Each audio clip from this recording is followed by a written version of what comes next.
kindergarten. It's just like one less thing that we have to do for our quick poll that we're going to do using the Google Meet poll feature. So I'm going to send you this one, and it's just going to be like multiple choice. Take a couple seconds, and it'll just give me an idea of where you're at so I know how to adjust things accordingly. So, Hepron, this is our first time for some people in these Google Meets. When you're sending perfect. it to us, can you explain that? So if you go to that little triangle, circle, square little activity button at the top, it's near the chat. You will, and you click on it, you'll see that there's a poll there. I don't know if that's clear enough. I could just share my screen as well. I think if they go to the top right, it's a great chance for us to explore this stuff together. Perfect. Would you like me to share this screen to show you where, or is that, you guys can give me a thumbs up, or nah, I'm good. Okay, so in there's actually a few tools. Breakout rooms are in that. The Q&A feature is in there. I've turned it on, so if you have a specific question that might not connect to what we're talking about, you can put it in the Q&A, ask that question, I can come back to it. And the polls, it looks like there's a number of people who've done it, are just like quick response things that you can set up with classrooms. Again, this is probably not something you would do with your K class, so it's not really like something that you might apply, but it might not be bad for you to see it. If you're having trouble finding it, just unmute and let me know, or yes. I don't know, I can't seem to find it. So in the top right of your little Meet screen, do you see where it has like the little people icon, and it says 14 next to it? Next to that is like a chat icon. Oh, and okay, yeah. And the third one is like this weird shapes, like triangle squares. Yeah. It's supposed to be activities. It's the activity. And then if you click on that, you should see that there's a poll in there. Do you see anything in there? Oh, yes, now I do. Okay, sorry. Oh, perfect. Okay. No, don't be sorry. Carrie, don't apologize. It's the first time I've done a poll question. Yeah. And this is how I learn stuff, right? You just like click around and go, oh, this is, and then yeah. So absolutely. All right, so I'm going to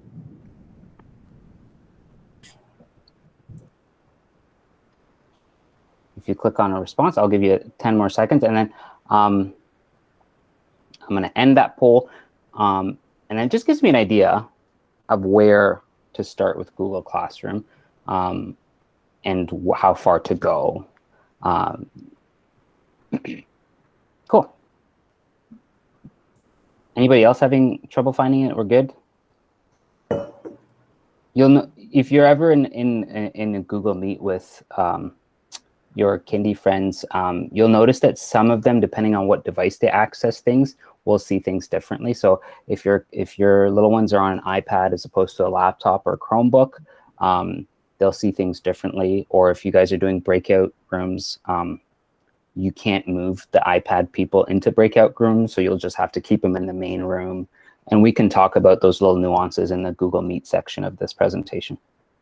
So our hope is to be here for the next 40-ish minutes, tops, and then hopefully I'm going to try and chunk a big part of that for just questions for you to ask. All right, so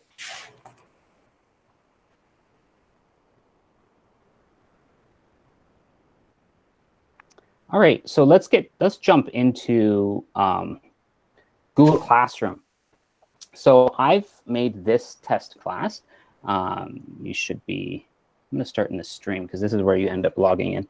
So this is my test classroom. Usually when you log into Google Classroom, you'll, the first time you log in, you'll see something like this, and you might not have all these things. You'll probably just have, it might be blank, or if somebody has added you as an educator, like Leaf, your teaching partner's added you, you'll see their class.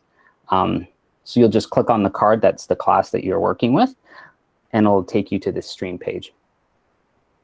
Just an overview of the different tabs that are in Google Classroom. The stream page is kind of like your Facebook feed type style, right? And it'll have announcements. Teachers usually use it to present announcements or share what's happened so the students can see it up front. And usually there's different settings, but usually it'll be like, oh, we're doing this activity, or there's an announcement, it'll stay up top, and the older ones get pushed down. So it's an easy way to keep for kids to come and have one place to click, because they're doing that thing that day and not have to worry. As you start getting into classwork potentially in kindergarten, I really don't foresee this being a busy place, but you have the capacity to organize assignments based on topics that you can create. And this is just a test stuff that I've done with a few topics here. And it can be anything. It doesn't have to be specific to curriculum. As your teaching team decides, you can organize it any way you want. And you'll probably not be creating stuff, but in case you do, like I'm not sure, but I feel like you'd be working with a partner and just jumping into Google Classroom to facilitate more so than create. But it's good for you to know this is where you would find. So let's say you're supposed to make an assignment. You have to go to Google Classroom, click create, and you've got all these different options. Now, I'm just going to speak to what these things are. An assignment is something that you post out to all your students, and you can, it's something that it's kind of product centered. So it's something that you'd collect back. So you can post it with a Google document. You can post it without any documents, just like an instruction piece where students have to dump something in there to give back to you. A quiz, you'd probably not using this in kindergarten, but Google Classroom can make like a form that auto grades quizzes. So you make a set of questions and it automatically knows which one is the answer because you filled it out. You probably won't do that. This also you won't use. It's a discussion. It's kind of like setting up a discussion page where you can prompt students somehow, and then they can like respond, and then other people can respond to their responses. You'll probably use this. This is material, so you're not, it's something that you're posting, but you're not like, I'm not collecting back from you. It's not like an assignment. You might say, hey, this is a really good resource link. You're going to click here to go to, we're always on this math page, or this, you know, it could be like a Dreambox thing. I don't know. But whatever it is, it just gets posted in as a material. And so it's not looking for something to get back from students. So those are kind of the big areas. I see you guys probably are going to be working mostly with assignments. Hebron, the way they post their work is in a choice board. So all of our activities are all of our work that aren't individual or small group Google Meets. They get a weekly choice board. Every classroom does a weekly choice board. Okay. Even if they're cohort D, then they might be mailing a printout of that choice board. And it might be very simplified because you're not going to have links and stuff in it because it's a mail out. Yeah, and it'll be a choice board through Google Slides, I imagine. 90% of them use Google Slides. Okay, yeah, perfect. So if you're doing a choice board, when you post that, to make multiple copies for the students through Google Classroom, that's probably going to be posted through an assignment. Yeah. Yeah, perfect. So I know most people said they're familiar with Google Classroom, but would it be beneficial for me to just show you how you can make multiple copies for students in assignment? Okay. Absolutely. Awesome. So if I'm creating an assignment, I'm going to go in here, click on my assignment, title and instructions. It's, you know,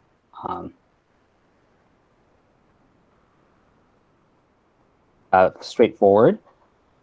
You can actually make assignments ungraded, which if you're doing choice boards, you're not really looking at grades in kindergarten altogether anyway.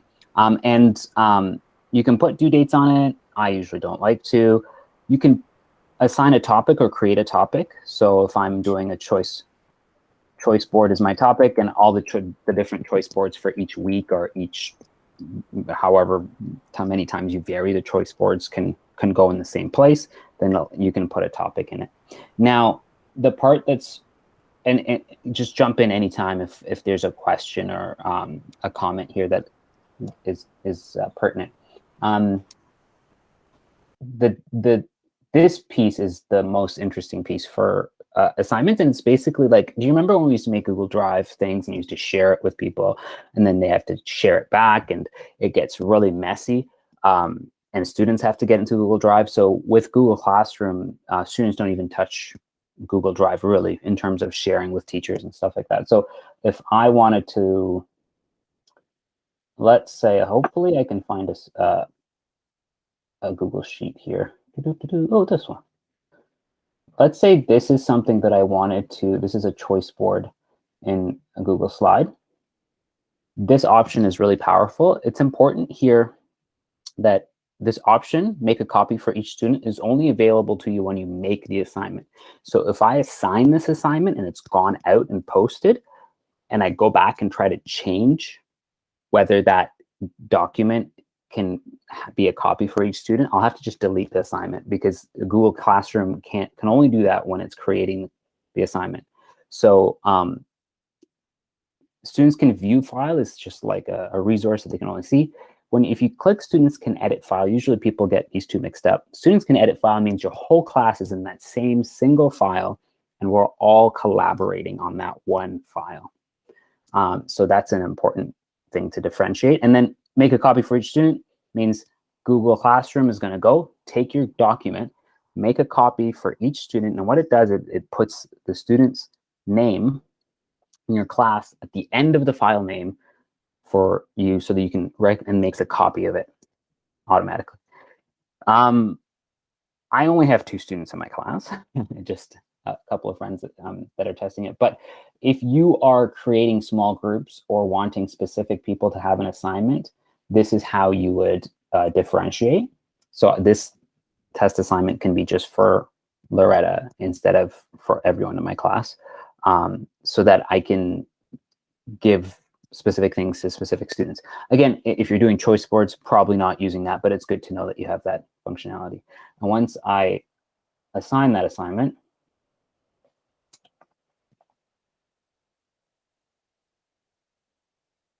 assigning, that took a while longer than I would anticipate. In the choice board topic, my assignment is there. If I click on the 2 people, you'll notice that they have a file.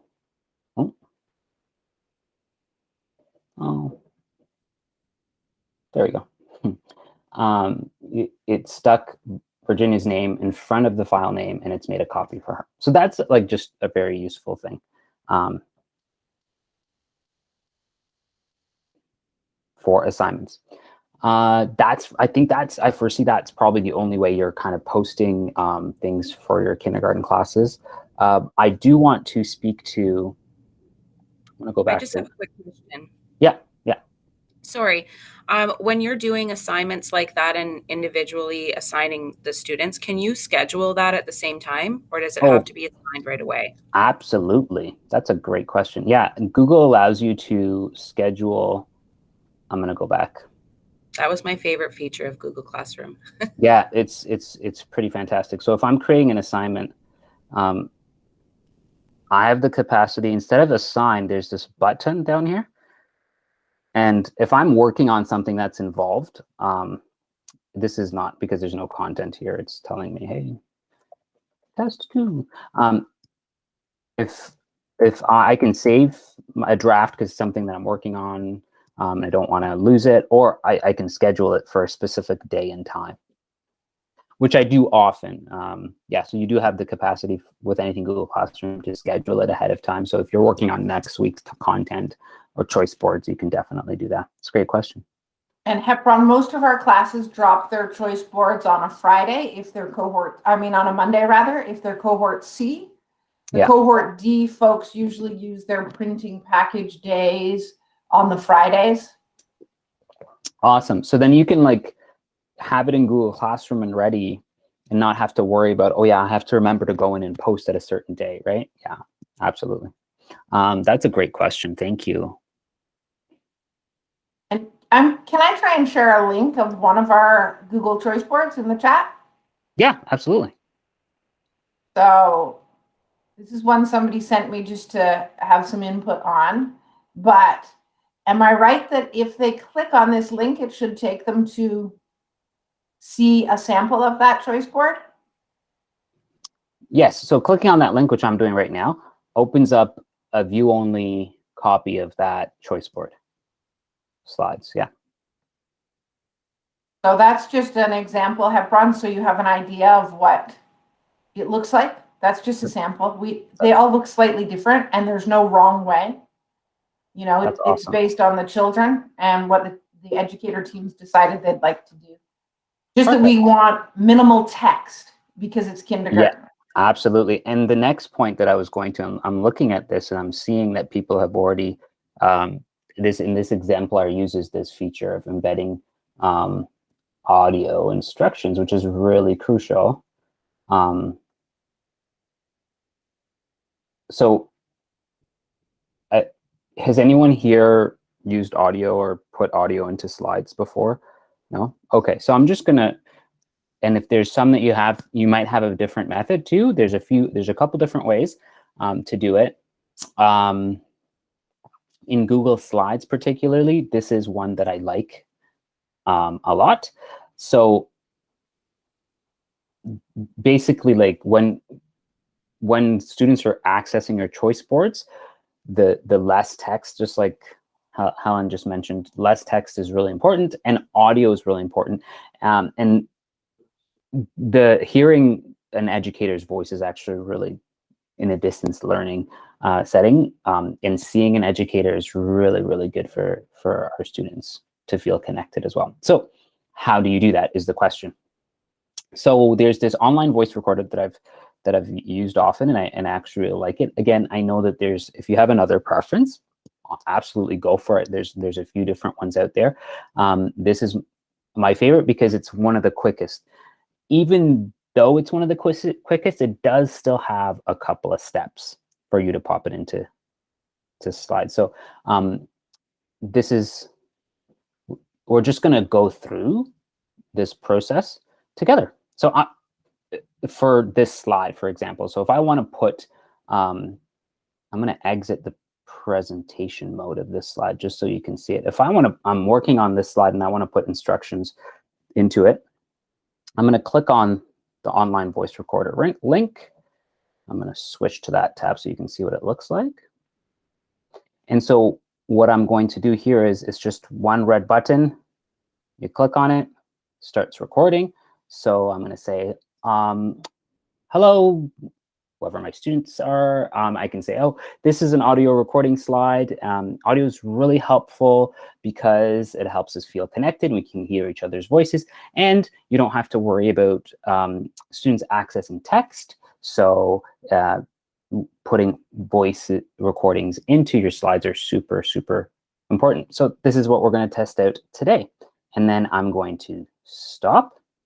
And this gives you like just the ability to, because I had some stuff that I said at the beginning I didn't really need.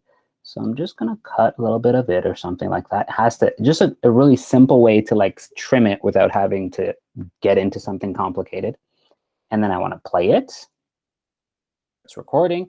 So I'm going to say, oh, actually, I just want to, maybe I'll cut a little bit more. So I'm going to say, even more.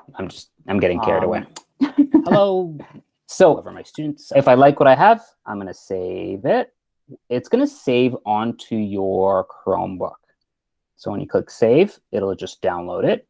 Don't do, again, chunking things, as you guys are experts in this field, right? Chunking things is huge. So that chunking is also helpful to you, because if you have a massive audio file, it can be really, really, really hard or kind of annoying to wait for it to download, yada, yada. So once it's downloaded, I can see it down here on my download list. What I'm going to do is I'm just going to open up a new tab. And I'm just going to go to Google Drive. It's also down here on because I'm in Drive all the time. And in Google Drive, I can your Chrome, you probably can't see it because I'm just sharing my tab window, but your Chrome shows you all your downloads on the bottom. There's a bar. If you ever download something, it shows it to you unless you exit to go away. So I can drag. Where is that? Where does it show you your downloads? It's because I'm sharing just my tab. Here, let me stop. I'm going to stop sharing and share my whole window here. It'll show you.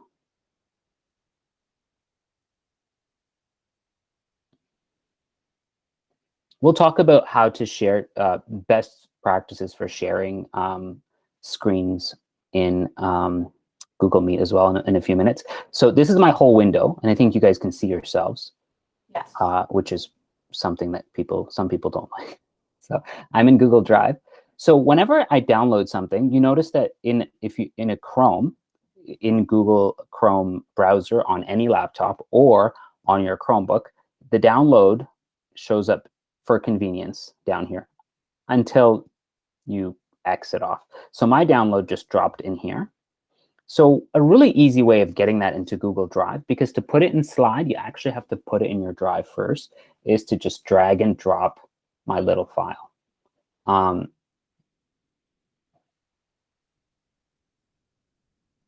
And it's going to start uploading.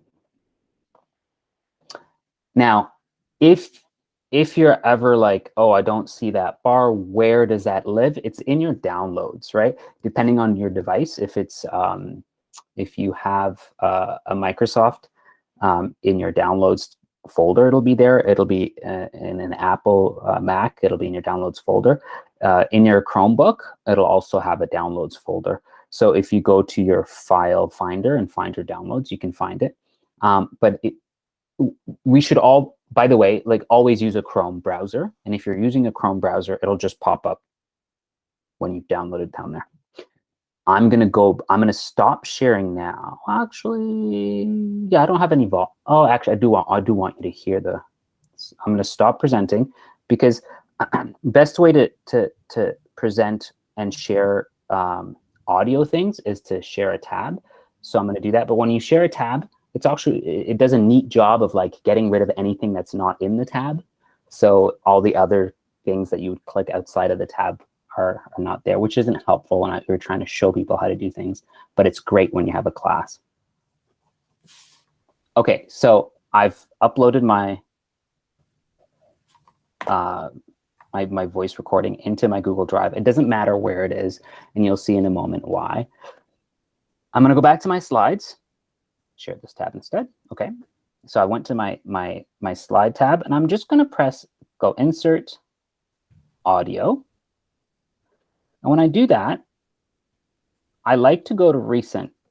When you start doing a lot of DL stuff, the amount of stuff that's in your Google Drive starts to blow up, and you don't really have time to organize it and all that stuff. So recent is a really, really helpful tool of finding things you've just accessed.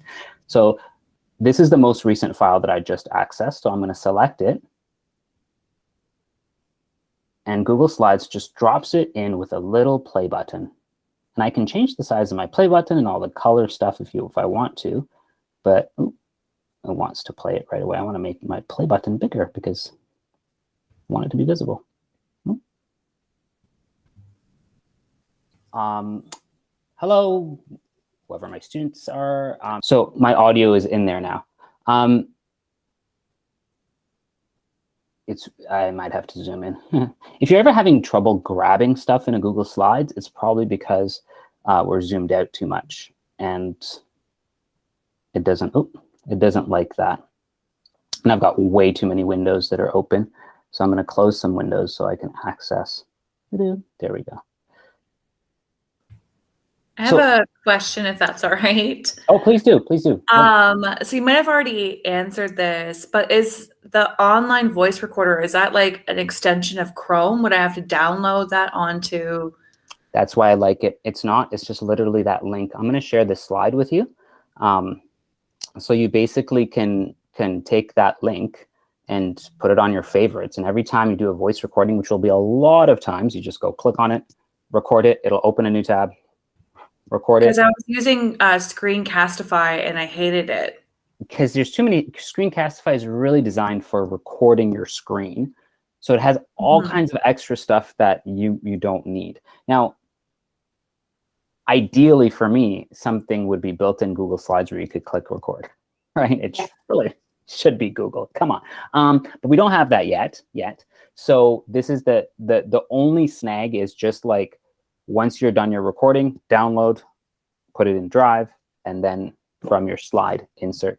And Google will not let you insert something, an audio file, unless it's in Drive, right? So and that's really important because I did it. I practiced the online, and I was like, why can't I find it? Here. Yeah. So many times we've had that issue, and people are like, "Where this doesn't make sense." It's like, yeah, Slides will only insert audio files that are in your Drive.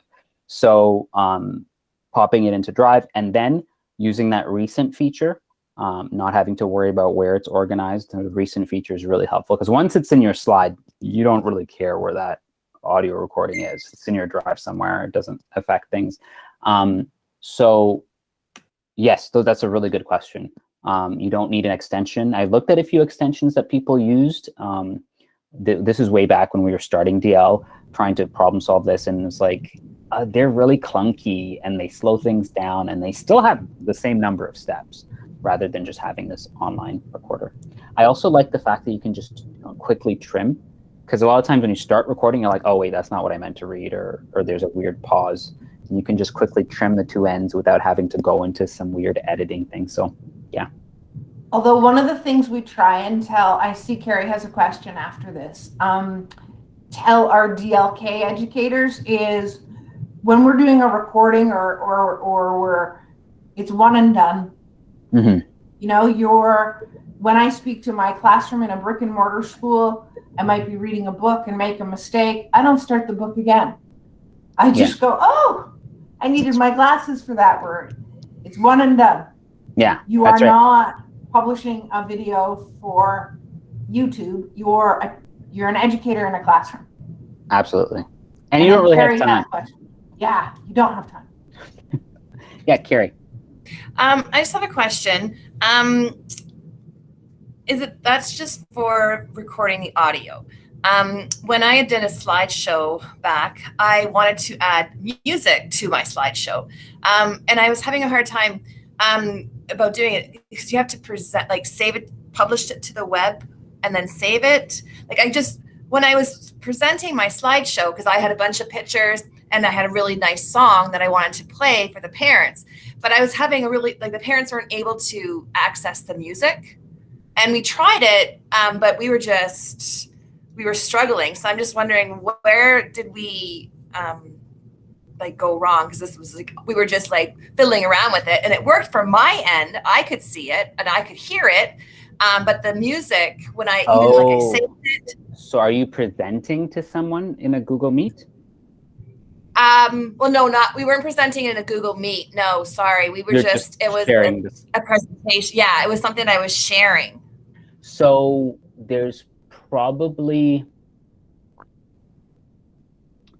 do you inserted an audio file, or was it like?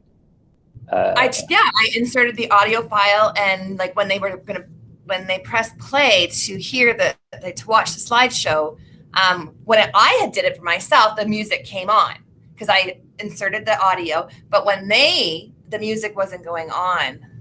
So it could be your share settings on your slide.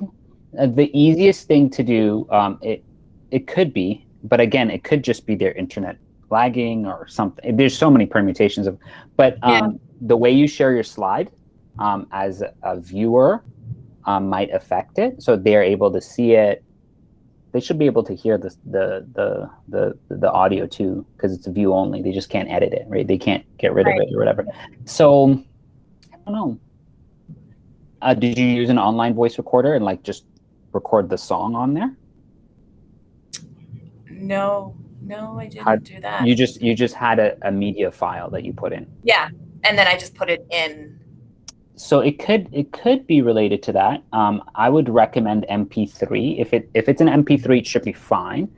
If it's some other type of file, your device might have been able to play it, but theirs might not have been able to play it. And again, if they open it on like another browser, right? Because Google Slides will open on like a Safari browser, but then there's certain things that won't work. So that there's probably that layer too. What are you opening it with, and that kind of thing too. Yeah, it was just weird because we had a lot of parents were saying to us, we can't hear the music. And so we just kind of sent a message of, okay, sorry, maybe we missed a step when we did it, because it was working when I did it. And when my partner, when I shared it with her, she could hear it. Okay, so it might be something to do with those share settings or file. Yeah. Right? Okay. YouTube is a really good way of inserting things into your Google Slide. So if you find that, even if you want it for audio, just make the screen really small, right? And just stick it in the corner. They can play it. They don't need to blow it up and watch it. It's just, but YouTube integrates really well into slides. So if you're able to find it on YouTube, unless it's something very specific that you can't, obviously, but if you find it on YouTube and just pop it into Google Slides. That's a good way of doing that. And you can do that with inserting a video. And you can search for a YouTube video or just put in the exact, paste in the exact URL. Oh, okay. Yeah, that I just then find they just have to click on it when it's in the slide, right? Yeah, and I just find that I'm gonna search for this and Go Noodle. Sorry. Oh, Go Noodle. Okay, let's do Go Noodle. We do Go Noodle in kindergarten. Yay, Go Noodle! So you can just select it. It's just integrates so well into Google Slides. And the good thing about it is it's also like, you don't want your, I mean, obviously Kindies, but even any grade, you just don't want to be sending them to YouTube because the permutations of what they're going to see and click on are like too much. Well, there's a safe thing that we watch and share YouTube. It's a safe thing that we put in that I use a lot. So I don't know if there's a way to put that in the Google Slide because then you lose out the ads and all that. You can use YouTube Kids.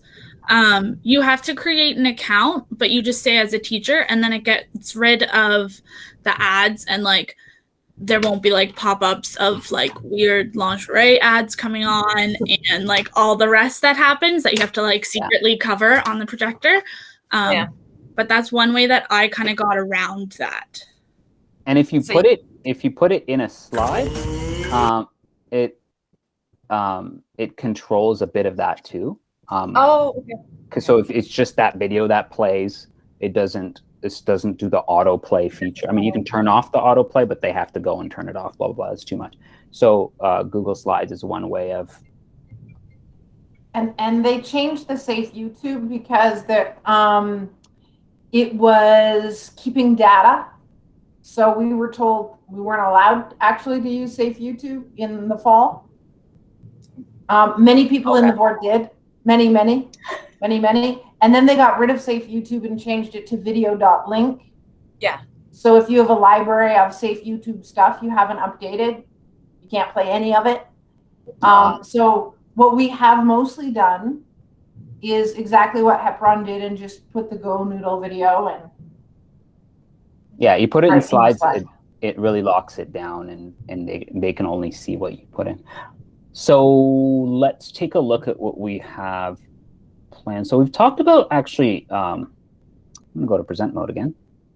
We've talked about a little bit about assignments.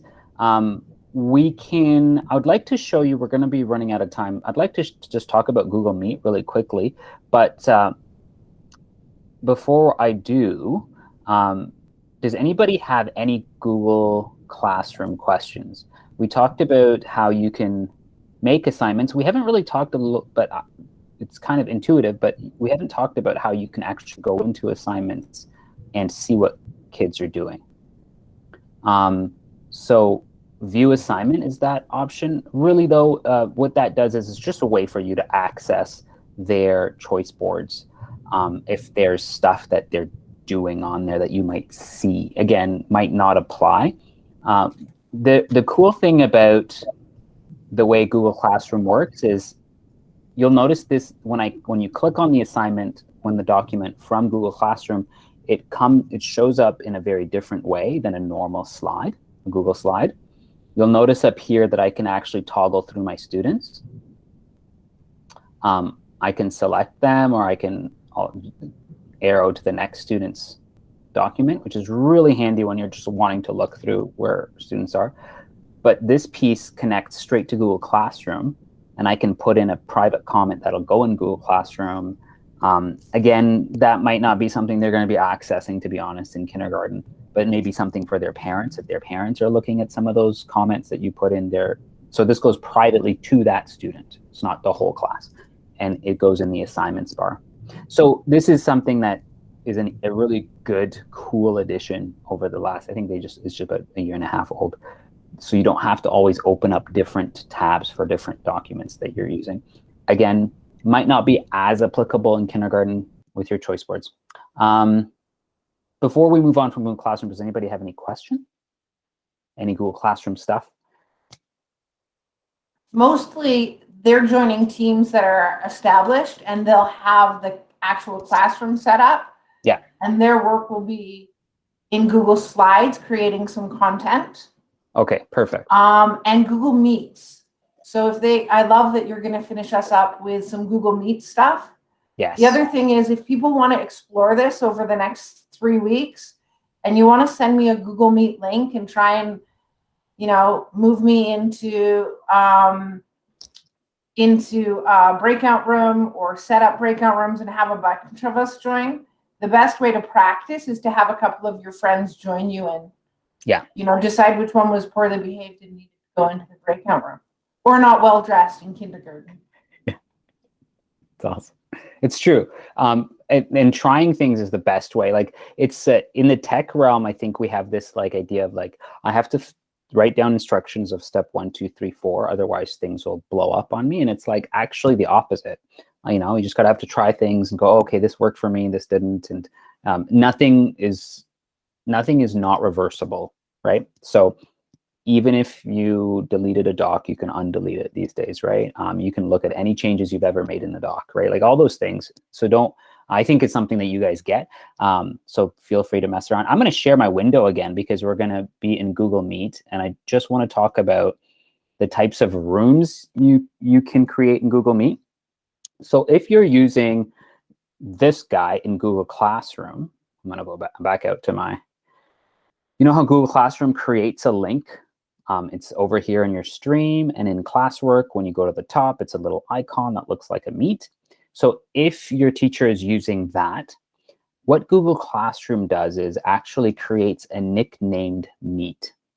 So a nickname, there's 2 types of meets. One is that has a name, and one is like the business, it's in my calendar. So the one we're in right now is the calendar one, because I created it in Google Calendar.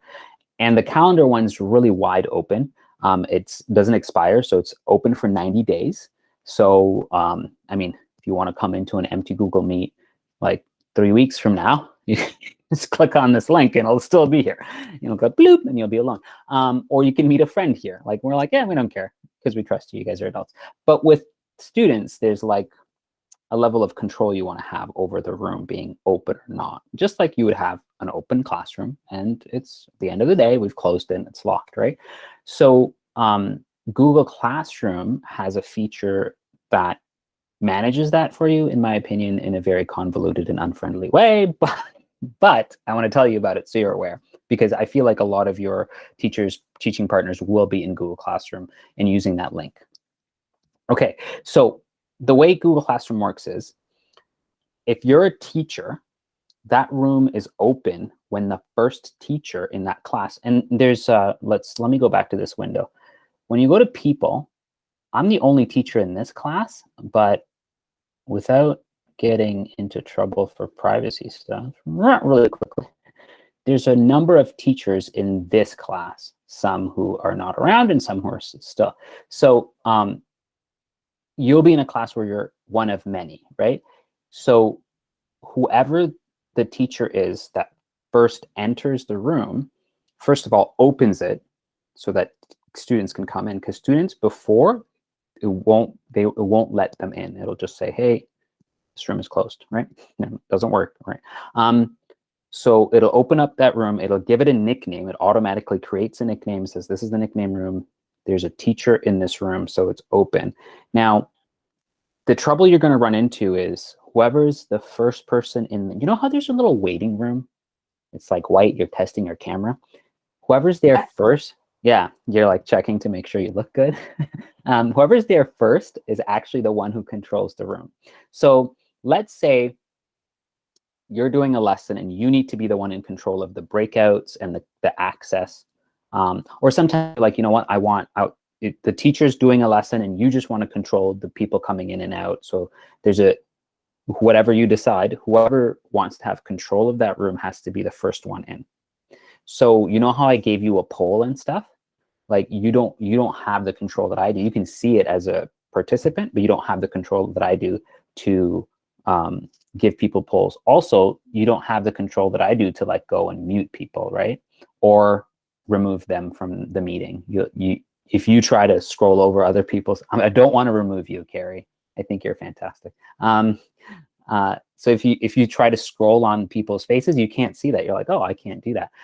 That's because I own this meeting. It's like a file, Google Drive file. So I own it. So I have those features. But in Google Classroom, whichever teacher goes into that meeting room first owns it.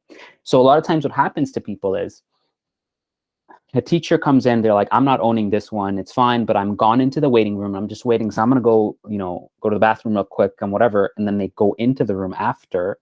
So they're in the waiting room first. And then the DECE comes in and they want control of the room. They're like, oh, I'm in first because it goes ba-doom, and then nobody's in there, right? But in reality, I don't know why Google does this. The person who was first in the waiting room is actually the owner. So they come in and they're trying to do lessons and like, I can't control anything. What's going on? And the other person's like, oh, I'm controlling it. So just be aware of that. And then the other piece for Google Classroom nickname meets is you have to be the last one out for the system to recognize that room as empty and close it. So let's pretend you're all students. I'm like, okay, bye everyone. And you all leave. And then Carrie is like off playing in the corner, hasn't gone off, but I leave as the teacher, right? And she's like, oh, it's empty. That's weird. And then she leaves. That room stays open. So you never close that room. So the next day you go in and you're like, oh, all the students are here when I haven't logged in yet. What's going on? It's like, oh, that room never closed. So when they go and click on it the next day before you go in, it stayed open overnight. So they're all in there. So that's the usual issue we run into is that feature in Google Classroom.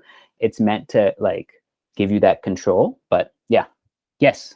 A lot of our kindergarten classes, what they do is they have, like you would in a brick and mortar class, a little bell or to end the meeting. Okay, everyone ring your bell. They're really the only one that has a bell because our kids don't have them at home. Yeah. But they it's pretend bell ringing time.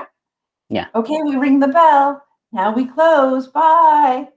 That's and nice. So there's some sort of an audio as well as, because they do go and play. They do, and they're like back. Yeah, and you don't blame them, right? You can, if you are the owner, like this happens more in the intermediate spots too, where they're like, yeah, that kid's gone to play Xbox. That's fantastic. Can't.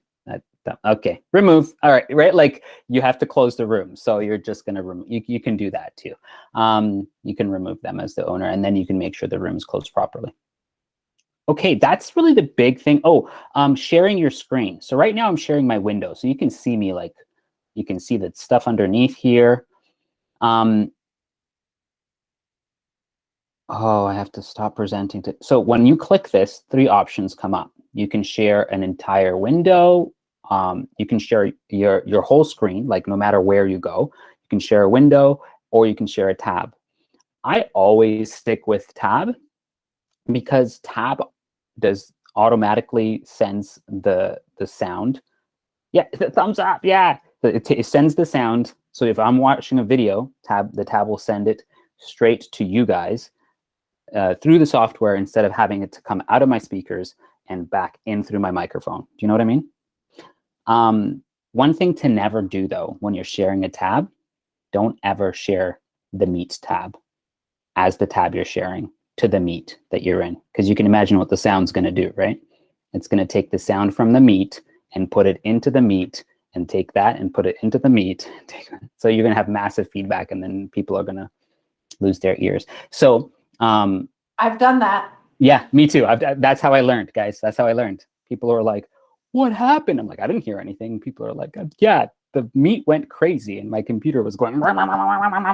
So, but other than that, sharing the tab is great. And you can also switch from tab to tab, because what will happen is you'll have a bar that comes up here and it'll say, hey, you're showing this. If I go off to another tab that I'm not sharing, which I can do, like I can show you my slides tab and be on the Meet tab looking at you while you guys are looking at the slides. A bar will come up at the top where you can switch between tabs without having to stop presenting and present again. So those are kind of key features. So sorry to interrupt. Yeah.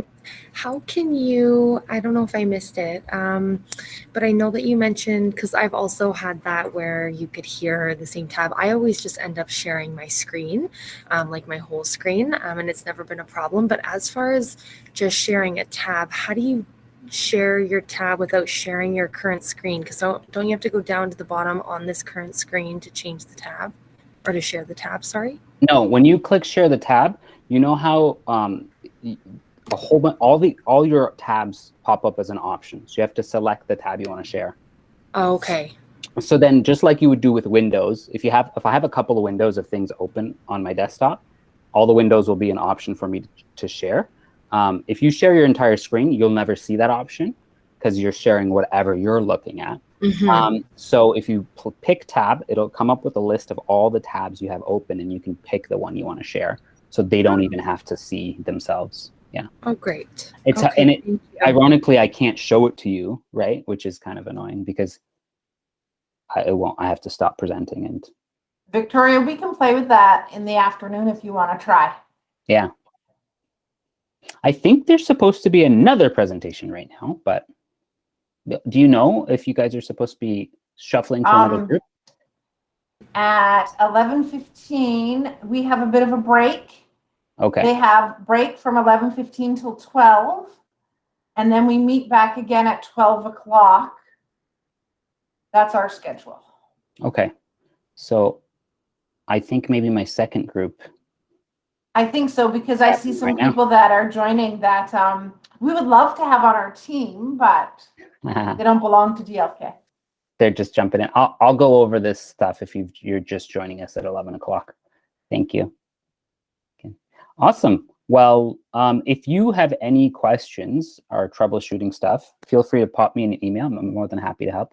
But I think it looks like Helen's got tons of experience. So it's awesome. I fiddled around with it. Let's call it what it was. That's experience, guys. That's exactly what it is, though, right? Awesome. It was great to see you. Thanks so much for presenting to us. Oh, it's my pleasure. It's great to see you too.